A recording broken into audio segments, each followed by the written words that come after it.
la 52e session ordinaire de la Conférence des chefs d'État et de gouvernement de la Communauté économique des États de l'Afrique de l'Ouest, CEDEAO, actuellement présidée par le Togo, a affirmé, samedi à Abuja, son attachement à la paix, à la sécurité et à la stabilité dans l'espace CEDEAO qui sont des conditions sine qua non pour le développement économique durable dans la région.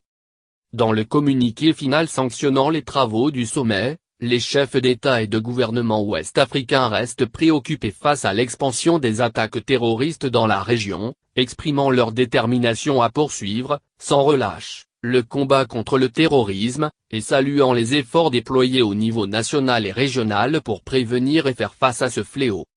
À cet égard, le sommet s'est félicité des résultats positifs enregistrés par la force multinationale mixte du bassin du lac du Tchad dans la lutte contre le groupe terroriste Boko Haram et des avancées considérables réalisées dans l'opérationnalisation de la force conjointe du G5 Sahel pour lutter contre le terrorisme dans le Sahel.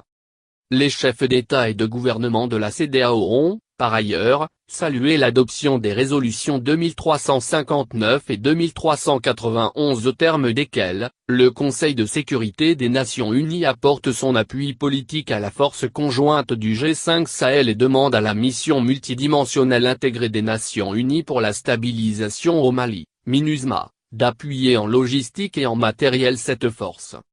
Le sommet a, en outre, encourager vivement les États membres à mieux partager les renseignements et informations entre eux afin de lutter contre le terrorisme dans la région. Les membres de l'organisation ouest-africaine ont exprimé leur profonde indignation face aux traitements inhumains infligés aux migrants et réfugiés africains en Libye rapportés par les médias. Les chefs d'État ont souligné leur fermeté face à la situation en Guinée-Bissau avec la menace de sanctions collectives ou individuelles si aucune solution à la crise politique que traverse le pays n'est trouvée dans les 2 mois. À propos du Togo, la CEDEAO a appelé à la tenue d'un dialogue dans un esprit de compromis tout en saluant les efforts déployés par le gouvernement pour parvenir à l'ouverture de discussions. L'organisation régionale encourage les différentes parties à s'engager dans les plus brefs délais à un large dialogue, pour la mise en œuvre de réformes politiques respectant l'ordre constitutionnel et les institutions démocratiques.